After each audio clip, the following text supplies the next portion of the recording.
नमस्कार, मैं हूं आशीष वर्मा। मॉर्निंग कॉल में आपका स्वागत है। शुरुआत इस वक्त की हेडलाइंस के साथ। ब्रिटेन की प्रधानमंत्री टेरेसा मे का बड़ा बयान, डेमोक्रेटिक यूनियनिस्ट पार्टी के साथ समर्थन में बनाएंगे सरकार। यूरोपीय बाजारों में 1% तक की तेजी।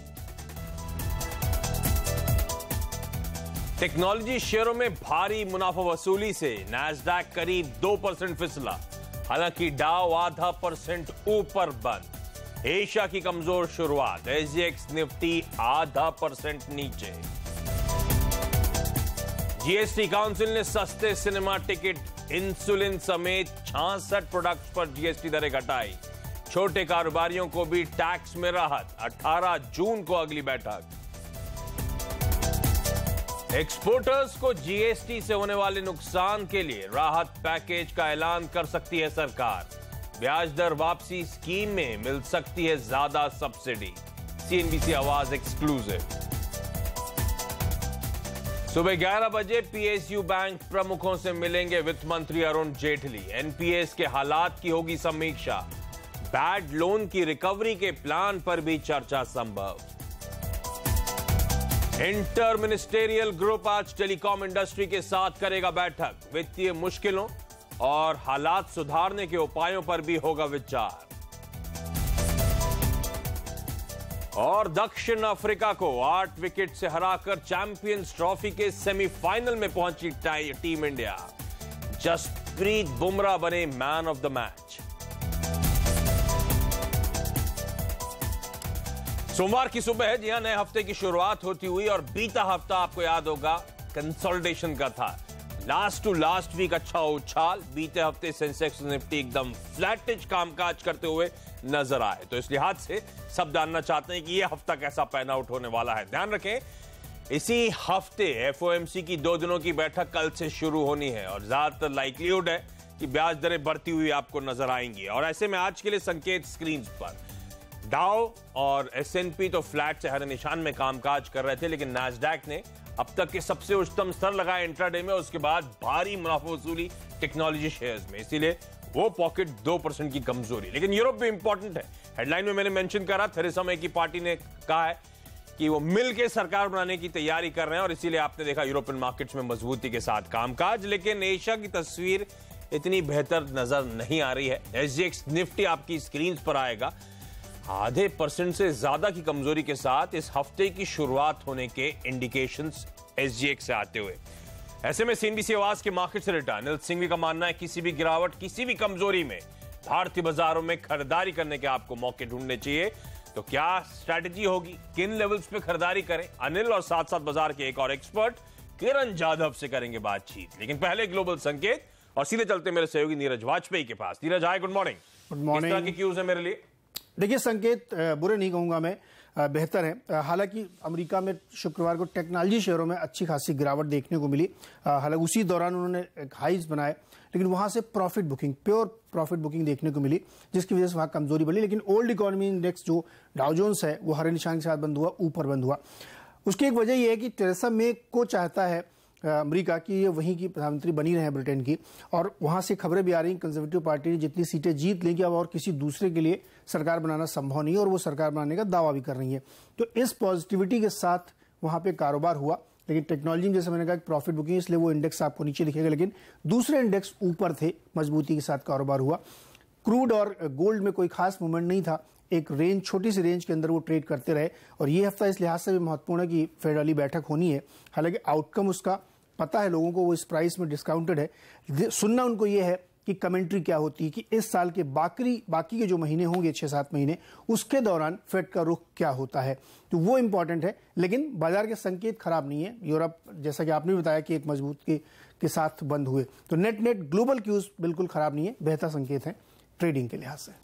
ओके, तो संकेत बुरे नहीं है ग्लोबल मार्केट से। तो जैसे अनिल ने शुरुआत में कहा गिरावट में खरीदारी करें, शायद यही वो रीजन होगा। तमाम ग्लोबल संकेत को देखते हुए यूके की अनसर्टेनिटी के बावजूद ध्यान रखें पिछले हफ्ते का आखिरी सेशन जो था शुक्रवार का, मजबूती के साथ कामकाज होता हुआ नजर आया। अच्छा सेशन था, 1/4% का उछाल था।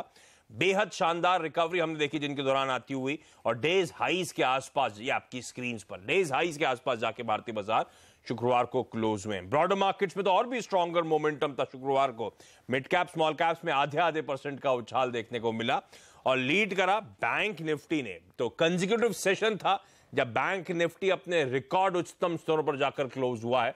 बैंक्स में मजबूती, मेटल्स में खरीदारी हुई टाटा स्टील की अगुवाई में, ऑटोज में मारुति जैसे स्टॉक्स में तगड़ा मोमेंटम देखने को मिला।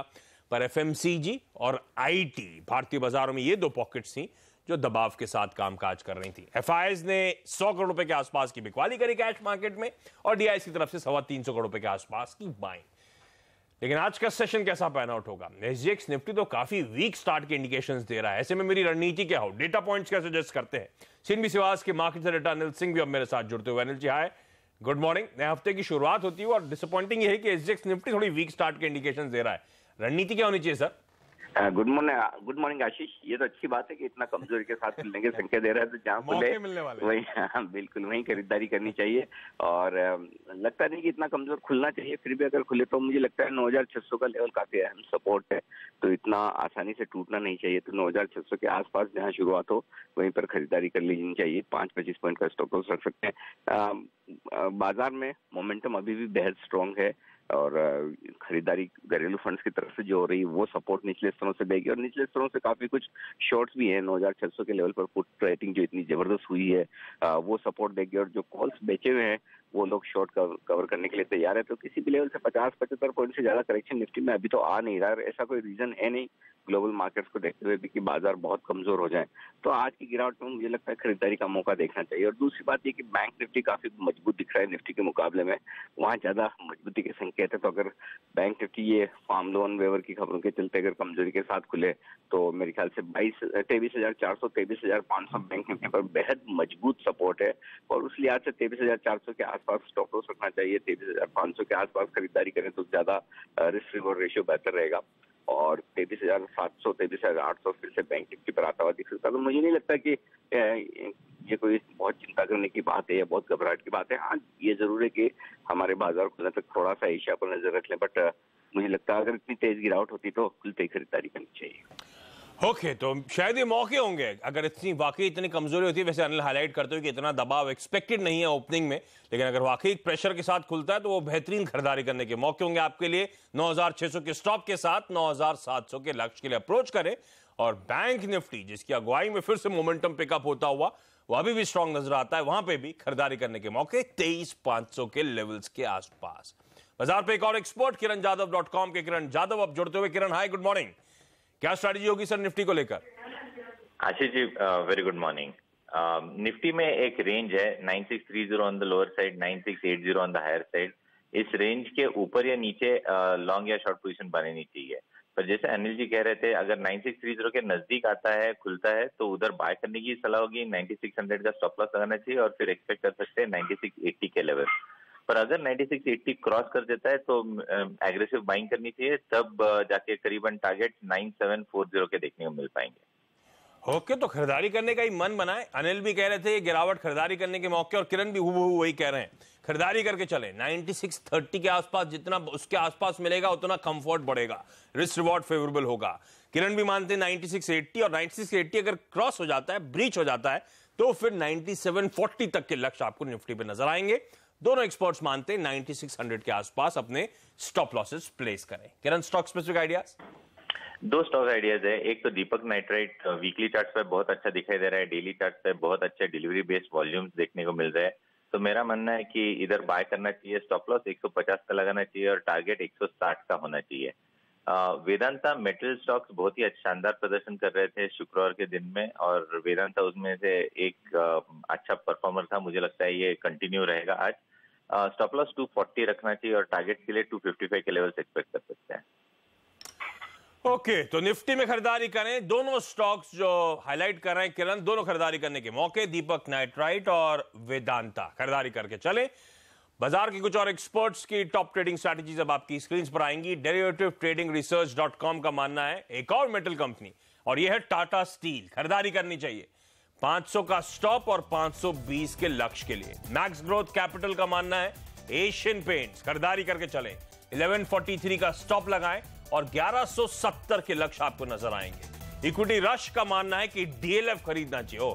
तो लार्जली एक्सपर्ट्स लार्ज कैप्स पे दाव लगा रहे हैं, दिग्गज शेयरों पे दाव लगा रहे हैं और डीएलएफ में खरीदारी करने के मौके 181 का स्टॉप और 188 के लक्ष्य के लिए। तो पांचों स्टॉक्स खरीदारी करने के मौके मेटल्स प्रिफर्ड स्पेस है, वेदांता और Tata steel top bye recommendations, दीपक नाइट्राइट खरीदें और दो और दिग्गज हैं एशियन पेंट्स और डीएलएफ जिस पे दाव लगाया जा सकता है। लेकिन जीएसटी काउंसिल की बैठक जो हुई थी तो उसमें 66 प्रोडक्ट्स पर जीएसटी रेट घटाने का फैसला लिया गया है, लेकिन टेलीकॉम सेक्टर के लिए टैक्स दर 18% पर बरकरार रखी गई है। अब जीएसटी काउंसिल की अगली बैठक 18 जून को होनी है। सुनिए वित्त मंत्री साहब का क्या कहना है। अगरबत्ती from 12 to 5, dental wax from 28 to 18, an important item, insulin, from 12 to 5%. Pickles, morabba, chutney, ketchups, mustard salt, topping spread over sauces, instant food mixes. A number of these items, a list will be given to you so that there is no error in reporting, were historically charged at 18%, are now being reduced to 12%. तो 66 essential items ने को GST council ने जो tax rates थे उन्हें घटा दिया है। Insulin, exercise books, colouring books, incense sticks यानी कि अगरबत्ती, स्कूल बैग्स, अचार, केचप, में लिस्ट देख रहा था, लंबी लिस्ट है। तो ऐसे में ये जो पॉकेट है पूरी या ट्रेड में हरकत में रहेगी। इसके साथ साथ इस पॉकेट से जो जीएसटी काउंसिल दरें घटाई हैं उससे और अदरवाइज भी कौन से स्टॉक्स फोकस में रहने वाले हैं, कौन से सेक्टर्स फोकस में रहने वाले हैं। मेरे साथ मेरे सहयोगी हेमंत घई अब जुड़ते हुए टॉप 5 लेकर आए। हेमंत बताएं। Good morning. गुड मॉर्निंग आशीष। ज्वेलरी सेक्टर सबसे ज्यादा फोकस में रहेगा। बहुत हैप्पी है देखिए ये सेक्टर, और वो इसलिए क्योंकि मेकिंग चार्जेस जो जीएसटी के ऊपर प्रपोज थे वो 18% थे और 18% से घटाकर इसको 5% कर दिया। अभी आप वित्त मंत्री जी को सुन रहे थे। तो आज ये सेक्टर सबसे अच्छा प्रदर्शन दिखाने वाला एक सेक्टर हो सकता है। टाइटन, पीसी ज्वेलर्स, टीबीजी जैसे स्टॉक्स, गीतांजलि जेम्स के ऊपर रखिए नजर। इवन ट्रैक्टर बनाने वाली और एग्री इक्विपमेंट्स बनाने वाली कंपनियों के लिए भी बड़ी राहत आई है। देखिए ट्रैक्टर कंपोनेंट्स के ऊपर जो जीएसटी था पहले 28% था और वो घटाकर 18% अब फाइनल रेट निकल कर आया। तो ये एक बड़ी राहत है। बॉल बेयरिंग्स जो इस्तेमाल होते हैं ऑटो एंसिलरी कंपनियों के द्वारा और इवन ट्रैक्टर कंपनियों द्वारा, उसमें भी देखिए 28% की हाईएस्ट स्लैब के ऊपर इनको रखा गया था और अब घटाकर एक नॉच नीचे 18% रख दिया है। तो यहां पर तेजी देखने को मिल सकती है। बायोकॉन, देखिए इंसुलिन बनाने वाली तमाम कंपनियां के ऊपर जो पहले प्रस्ताव था जीएसटी रेट रखने का 12% का था और अब वो घटाकर 5% कर दिया गया है। तो बायोकॉन के अलावा टोरेंट फार्मा, सनोफी जैसी कंपनियों के लिए भी राहत की बात है। ये तो बात हुई जीएसटी से जुड़ी हुई चीजें, लेकिन अभी भी कुछ सेक्टर्स हैं जो सरकार से कह रहे हैं कि उनको बड़े टैक्स ऑफ देने चाहिए और सरकार उनकी बात सुन रही है। देखिए आज चावल और चाय, ये ऐसे दो सेक्टर्स हैं जो सबसे ज़्यादा फोकस में रह सकते हैं ज्वेलरी और एग्री सेक्टर के अलावा। और वो इसलिए क्योंकि ये सेक्टर ने भी कहा है कि इनको इंटरेस्ट सब्सिडी मिलनी चाहिए सरकार से एक्सपोर्ट्स के ऊपर। तो जो कंपनियां एग्रीकल्चर कमोडिटीज को एक्सपोर्ट करती हैं उनको सरकार एक बड़ी राहत पैकेज देने की तैयारी कर रहा है। फॉरेन ट्रेड पॉलिसी जो 2 साल पहले सरकार ने बनाई थी उसका सरकार ने रिव्यू किया और रिव्यू करने के बाद अब ये अंतिम फैसला सरकार जल्द ले सकती है। तो ये दो सेक्टर्स को बड़ा बूस्टर मिलने वाला है। जयश्री टी के ऊपर रखिएगा नजर। एलटी फूड्स, लक्ष्मी, केआरबीएल जैसे स्टॉक्स आज फोकस में रह सकते हैं। इवन गुजरात अंबुजा एक्सपोर्ट, इसके नाम ही के साथ एक्सपोर्ट जुड़ा हुआ है, तो ये शेयर भी फोकस में रहने वाला है। तो एक्सपोर्ट सेक्टर के अलावा आज नजर रखिए मेटल सेक्टर पर। आप देख रहे थे 2 एक्सपर्ट्स अभी कह रहे थे कि मेटल कंपनियां अच्छा प्रदर्शन दिखा सकती हैं। देखिए घरेलू मेटल कंपनियां, जिंदल स्टेनलेस, इसके लिए भी एक राहत की खबर आई है। इन्होंने सरकार से कहा था कि एंटी डंपिंग ड्यूटी लगाई जानी चाहिए और 27 अप्रैल 2016 को वो लगी भी, लेकिन उसके बाद दिल्ली हाई कोर्ट ने उसके ऊपर स्टे लगा दिया और स्टे अब वेकेट हुआ है। वेकेट होने के बाद अब वापस से एंटी डंपिंग ड्यूटी सरकार लगाएगी। नोटिफिकेशन जल्द आता हुआ नजर आएगा। तो घरेलू मेटल कंपनियों के ऊपर रखिएगा नजर। तो यहां पर एंटी डंपिंग ड्यूटी लग सकती है। US, EU, Taiwan, south Africa, Korea, China, ये 6 ऐसे कंट्रीज हैं जहां से भारत में स्टील डंप हो रहा था। तो आज आशीष मेटल सेक्टर रहेगा जिसके ऊपर नजर रहेगी साफ तौर पर। पिक्स में भी ऐसी नजर आ रहा था, मैं हाईलाइट कर रहा था। चलिए तो ये वो तमाम सेक्टर स्टॉक्स पॉकेट्स हैं जो खबरों की वजह से एक्शन में रहने वाली है। सरकार की तरफ से जो खबरें आ रही हैं उसके चलते कई सारी पॉकेट्स हरकत में रहेंगी। साथ साथ एक और सरकार से जुड़ी खबर, एक्सपोर्टर्स को जीएसटी से होने वाले नुकसान की भरपाई सरकार कर सकती है। सीएनबीसी आवाज को मिली एक्सक्लूसिव जानकारी के मुताबिक मैन्युफैक्चरिंग, ऑटो और एग्रो प्रोडक्ट जैसे सेक्टर को राहत मिल सकती है। पूरी खबर जानने के लिए चलते हैं हमारे ब्यूरो चीफ लक्ष्मण रॉय के पास। लक्ष्मण, हाय, गुड मॉर्निंग। एक्सपोर्टर्स को किस तरह से राहत देगी सरकार?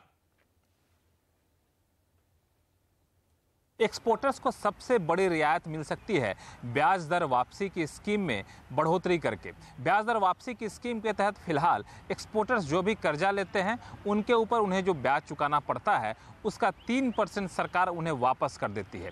अब सरकार इसे बढ़ा सकती है, यानी 3% से ज़्यादा ब्याज वापस कर सकती है। हालांकि एक्सपोर्टर्स चाहते हैं कि 3% की बजाय 5% ब्याज वापस किया जाए, यानी 2% ज़्यादा ब्याज वापस किया जाए।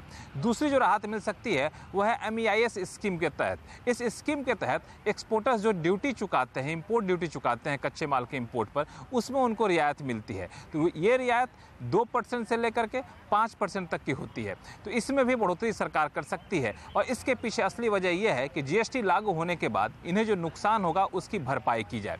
क्योंकि GST मौजूदा स्वरूप में लागू किया जा रहा है तो एक्सपोर्टर्स का मानना है कि इससे उनको 1.5 से 2% का नुकसान होगा। GST के नियमों में चूंकि सरकार बदलाव नहीं कर सकती तो इस नुकसान की भरपाई करने के लिए सरकार दूसरे रास्ते तलाश रही है। और ये जो राहत दी जाएगी इसका सबसे बड़ा फायदा मैन्युफैक्चरिंग सेक्टर, इंजीनियरिंग सेक्टर, खेती से जुड़े हुए, एग्रीकल्चर से जुड़े हुए जो प्रोडक्ट होते हैं उनके एक्सपोर्ट पर, चाहे चाय का एक्सपोर्ट हो, चावल का एक्सपोर्ट हो या फिर दूसरे एग्रो प्रोडक्ट हो, उनको फायदा मिलेगा। और इसके अलावा ऑटो सेक्टर से जुड़े हुए जो कंपनियां हैं उनको भी फायदा मिलने की संभावना है। तो कुल मिलाकर GST से एक्सपोर्टर्स को नुकसान ना हो, GST लागू होने के बाद एक्सपोर्ट में गिरावट ना आए, सरकार ये सुनिश्चित करना चाहती है और इसके लिए जल्द ही ऐलान किया जा सकता है। तो एक्सपोर्टर्स के लिए भी एक बड़ा रिलीफ आता हुआ जो लक्ष्मण एक्सक्लूसिव खबर आपके लिए लेकर आए।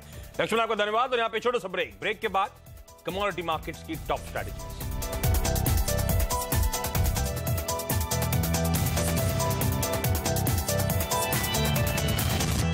ब्रेक के बाद आपका स्वागत है और कमोडिटी मार्केट की स्ट्रैटेजीज पे बात करने के लिए एंजल ब्रोकिंग के अनुज गुप्ता मेरे साथ जुड़ते हुए। Anuj ji, hi, good morning. बताएं क्विकली कैसे बनेगा पैसा सर?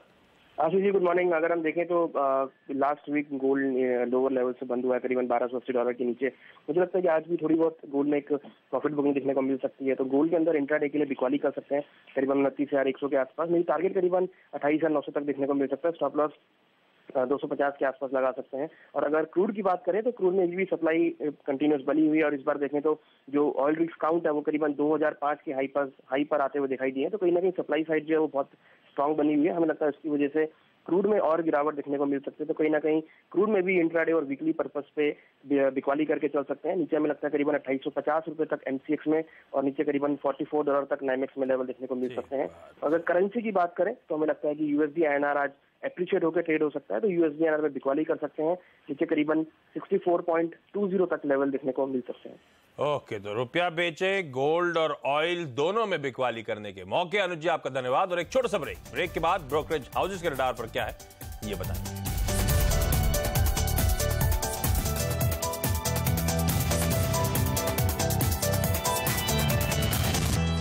ब्रेक के बाद आपका स्वागत है और ब्रोकरेज हाउसेस के रडार पर क्या है ये बता रही है मेरी सहयोगी सोनम मेहता। सोनम, हाय, गुड मॉर्निंग। बताएं। Good morning. शुरुआत टाटा मोटर्स की रिपोर्ट के साथ। डॉयचे बैंक ने टाटा मोटर्स पे अपनी खरीदारी की रेटिंग को बरकरार रखा है। लक्ष्य 555 का दे रहे हैं। मौजूदा भाव से उनको 19% का अपसाइड दिखाई दे रहा है, जहां वे JLR की वॉल्यूम से बेहद ही बुलिश हो रहे हैं। क्रेडिट स्विस ने ऑटो सेक्टर पे एक रिपोर्ट निकाली है। मारुति पे न्यूट्रल की रेटिंग दे रही है। लक्ष्य 6400 का दे रहे हैं। मौजूदा भाव से 14% का डाउनसाइड दिखाई दे रहा है। M&M पे आउट परफॉर्मेंस की रेटिंग है। लक्ष्य 1530 का दे रहे हैं। मौजूदा भाव से 7% का अपसाइड। और टाटा मोटर्स पे आउट परफॉर्मेंस की रेटिंग है। लक्ष्य 630 का रहेगा। मौजूदा भाव से 35% का अपसाइड दिखाई दे रहा है। सिटी ने भेल को डाउनग्रेड किया है, जहां पे उन्होंने अपना लक्ष्य घटा दिया है। 142 से लक्ष्य को अब 133 का कर दिया है और बिकवाली की सलाह को बरकरार रखा है। मौजूदा भाव से 4% का डाउनसाइड दिखाई दे रहा है। और finally city oil and gas की रिपोर्ट के साथ आया है, जहां पे उनका कहना है कि जो GST रेट्स तय हुए हैं ऑयल सेक्टर के लिए वो इतने भी नेगेटिव नहीं है जितना बाजार नेगेटिव लेके चल रहा था। और जाते जाते आपकी स्क्रीन पर आज का इवेंट्स कैलेंडर आएगा। HCL टेक को रडार पे रखें। आज से इस कंपनी का बायबैक खुल रहा है। 3.5 करोड़ शेयर जुटाने की योजना है। 3,500 करोड़ रुपए का बायबैक है और टेंडर प्राइस 1,000 रुपए पर शेयर का। सीडीएसएल के आईपीओ पर प्रेस कॉन्फ्रेंस है आज। बीएसई का सीडीएसएल में करीब 50% हिस्सा है, तो बीएसई का स्टॉक रडार पर रहेगा। शुक्रवार को अच्छा उछाल था और ईपीएफओ की बैठक है, पीएफ के मुद्दे पर वहां पे चर्चा होनी है। और साथ साथ 3 साल के कामकाज पर बिजली मंत्री पीयूष गोयल की आज एक प्रेस कॉन्फ्रेंस भी है। लेकिन चलिए, एसजीएक्स निफ्टी दिखा रहा है दबाव, लेकिन दोनों एक्सपर्ट्स अनिल और किरण मानते हैं गिरावट में खरीदारी करने के मौके ढूंढे। उसी नोट पर मॉर्निंग कॉल में आज के लिए इतना ही। ब्रेक के बाद स्टॉक 2020। नमस्कार।